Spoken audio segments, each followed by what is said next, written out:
Bismillahirrahmanirrahim. Assalamualaikum warahmatullahi wabarakatuh. Alhamdulillahirrabbilalamin. Wassalatu wassalamu ala asrafil anbiya'i wal mursalin wa ala alihi wa sahbihi ajmain, amma ba'du. Pertama-tama, marilah kita panjatkan puji dan syukur kehadirat Allah Subhanahu wa Ta'ala, karena berkat rahmat dan karunia-Nya kita masih diberikan kesehatan, nikmat iman, juga nikmat Islam sampai hari ini. Sholawat serta salam marilah kita panjatkan kepada baginda Nabi Muhammad SAW yang telah mengeluarkan umatnya dari zaman jahiliyah menuju zaman yang terang benderang seperti ini. Perkenalkan, saya Lulul Janah dari Fakultas Sains Teknologi, Prodi Biologi semester 2. Pada kesempatan kali ini, saya akan sharing mengenai 5 permasalahan pendidikan di Indonesia. Talk about the problems of education in Indonesia sudah masuk tingkat yang cukup kompleks. Berbagai problematika muncul tidak hanya dari education concept, regulation, dan juga anggaran, tetapi sistem pendidikan di Indonesia itu sendiri ikut serta menambah permasalahan pendidikan di Indonesia menjadi lebih kompleks lagi. Pemerintah di Indonesia setiap tahunnya mengalokasikan dana yang cukup besar untuk sektor pendidikan. Seperti yang dikatakan oleh Ibu Sri Mulyani, tahun 2021 ini anggaran pendidikan naik 5 kali lipat dari tahun sebelumnya. Beliau mengatakan bahwa kenaikan anggaran pendidikan ini ditujukan untuk mendukung sektor pendidikan yang sedang berada di masa pandemi ini, seperti pemerintah memberikan bantuan berupa kuota gratis untuk pelajar dan juga guru. But in reality, tidak semua orang mendapatkan hal tersebut. Contohnya adalah saya belum pernah mendapatkan berupa bantuan kuota dari pemerintah, dan hal ini menunjukkan bahwa dana yang dialokasikan untuk sektor pendidikan itu belum tersalurkan dengan baik. Rapat kerja perdana Kemendikbud bersama Komisi X DPR tahun 2021 menetapkan 20% dari APBN atau sekitar 550 triliun dialokasikan untuk sektor pendidikan. Kemendikbud mengelola sekitar 14,8% atau 81,5 triliun. Ternyata alokasi pendidikan selama ini tidak hanya untuk Kemendikbud saja, tetapi juga diberikan kepada para pemangku kepentingan yang terkait dengan bidang pendidikan seperti Kementerian Agama dan juga Kemenristekdikti. But even though the government has spent a lot of money on education, tetap saja masih ada permasalahan pendidikan di Indonesia. Apa saja? Mari kita bahas satu-satu. Yang pertama adalah sekularisme sebagai paradigma pendidikan. Jarang sekali ada orang yang mengakui dengan jujur bagaimana sistem pendidikan di Indonesia.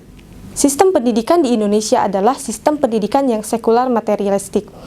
Hal ini dapat dibuktikan dengan Undang-Undang Sisdiknas nomor 20 tahun 2003 pasal 4 ayat 1 yang berbunyi, pendidikan nasional bertujuan membentuk manusia yang taat juga beriman kepada Tuhan Yang Maha Esa, berakhlak dan beradab mulia, sehat, berilmu, menjadi generasi yang bertanggung jawab atas kesejahteraan masyarakat dan juga tanah air.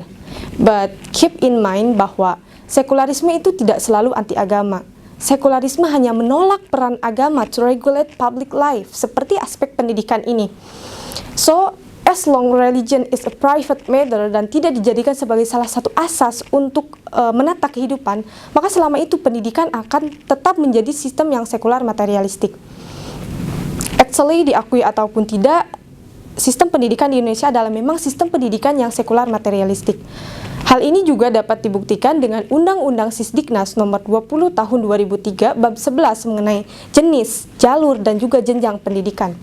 Bagian ke-1 pasal 15 umum yang berbunyi jenis pendidikan mencakup pendidikan umum kejuruan, akademik, advokasi, agama, dan juga khusus. In this article, it's clear there is a dichotomy education, that is education religion and education general. Secara kelembagaan, dikotomi pendidikan ini tampak pada pendidikan agama melalui madrasah, kemudian institut agama, yang sementara pendidikan umum dikelola oleh Departemen Pendidikan Nasional mulai dari SD hingga SMA ataupun SMK. Pengelolaan pengembangan iptek dikelola oleh Departemen Pendidikan Nasional yang dianggap tidak berhubungan dengan agama. Dan pendidikan karakter peserta didik yang merupakan bagian terpenting dalam proses pembelajaran itu tidak tergarap dengan baik. Dan agama hanya dijadikan sebagai salah satu aspek yang peranannya sangat minimal. Ini juga bisa dibuktikan dengan bab 11 Undang-Undang Sisdiknas nomor 37 tahun 2003 mengenai ketentuan kurikulum madrasah dan juga pendidikan menengah yang mewajibkan memuat 10 mata pelajaran dengan pendidikan agama yang sangat tidak proporsional, sehingga terjadilah kekurangan penguasaan dalam bidang sakofah Islam. Jadi memang sistem pendidikan semacam ini bisa melahirkan generasi yang menguasai bidang sains dan teknologi, tetapi perihal integritas kepribadian dan juga perilaku tidak begitu menjamin. Dan sistem pendidikan semacam ini memang bisa melahirkan generasi yang pandai, cerdas, tapi korupsi, profesional, tapi bejat moral. Itu adalah output umum dari sistem pendidikan semacam ini. Yang kedua adalah kualitas guru. Based on UNESCO data, pada tahun 2016, kualitas guru menempati peringkat pendidikan di Indonesia menempati urutan ke 10 dari 14 negara berkembang, dan kualitas guru menempati peringkat ke-14 dari 14 negara berkembang. Jumlah guru di Indonesia pada tahun ini mengalami kenaikan sebesar 382% atau sekitar mulai dari awalnya 1.990 orang atau sekitar 2.000 orang naik menjadi 3 juta orang lebih. Padahal peningkatan peserta didik hanya 17%.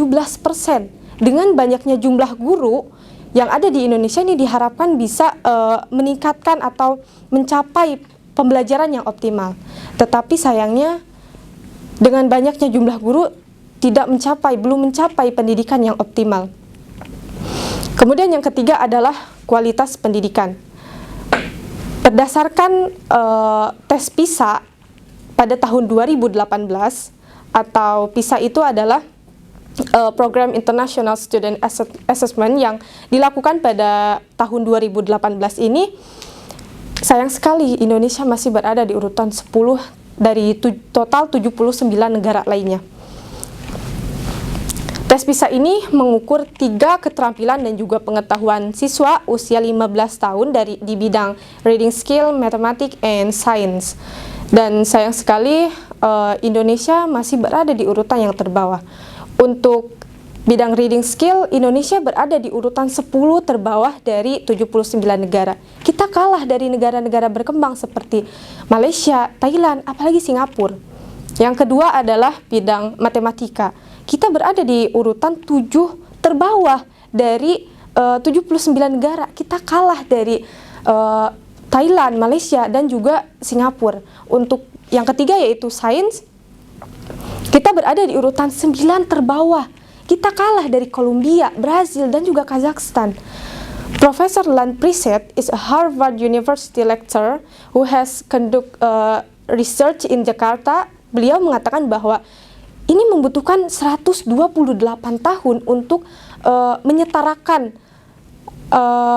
kualitas pendidikan ataupun skill anak-anak di Jakarta setara dengan anak-anak di negara OECD atau Organization of Economic Cooperation and Development, yaitu organisasi yang bergerak di bidang kerjasama ekonomi dan juga pembangunan.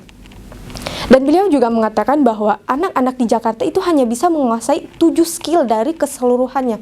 Itu untuk anak-anak di Jakarta. Bagaimana dengan anak-anak yang ada di daerah-daerah tertinggal? Dan yang ketiga adalah relevansi pendidikan. Yang maksud saya adalah yang ketiga, relevansi pendidikan di Indonesia dengan lapangan pekerjaan. Di Indonesia, kita belajar dengan mengambil 10 mata pelajaran dan itu harus dikuasai dalam waktu yang sama, metode belajar yang sama, kemudian kelas yang sama, dan juga keadaan yang sama. Menurut saya ini sangat tidak efektif. Kenapa? Karena setiap orang memiliki metode belajar yang berbeda, kemudian daya tangkap yang berbeda, dan juga kegemaran yang berbeda. Hal ini layaknya kita yang melayani sistem, bukan sistem yang melayani kita. Lalu bagaimana dengan orang-orang yang memutuskan untuk lintas pendidik, maksud saya lintas jurusan, karena dia merasa salah masuk jurusan. Misalnya ketika SMA dia mengambil MIPA, dan ketika masuk kuliah dia mengambil soshum. Dan yang mana rumpun ilmu soshum dengan MIPA itu sangat jauh. Waktu 3 tahun itu yang seharusnya kita sudah menguasai skill kita, menguasai bakat kita, itu malah menjadi sia-sia. Tidak seperti anak-anak di luar negeri seperti Denmark. Di sana ada kelas BK selama 2 tahun sebelum masuk sekolah, dan di sana mereka benar-benar digali apa yang mereka suka, apa yang mereka inginkan, di masa depan mereka ingin menjadi apa. Dan misalkan saya ingin menjadi seorang arsitek, saya harus mempelajari mata pelajaran A, B, dan C yang memang mendukung untuk saya bisa menjadi seorang arsitek. Saya tidak perlu mempelajari mata pelajaran D, E, F, G yang tidak berhubungan dengan arsitek. Hal inilah yang bisa disebut dengan sistem yang melayani kita, bukan kita yang melayani sistem. Dan yang terakhir adalah,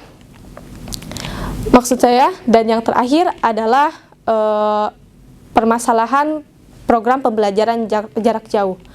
Pandemi COVID-19 ini memang sangat memberatkan bagi peserta didik dan juga tenaga pendidik.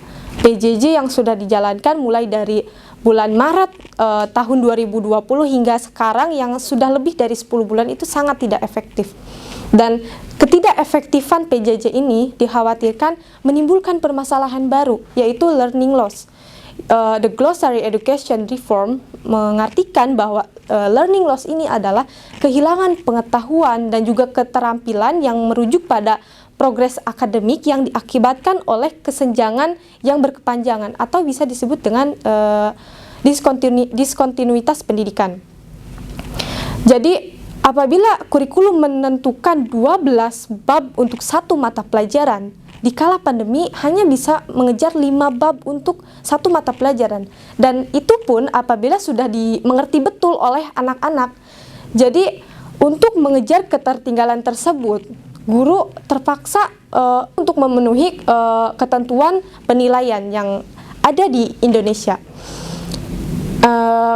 Ketika ada masalah, maka harus ada solusi untuk mengatasi masalah tersebut.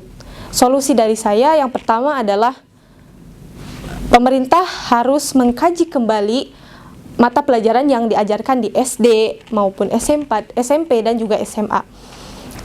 Pendidikan harusnya memberikan kesempatan kepada murid untuk menggali apa yang mereka suka, apa yang mereka inginkan.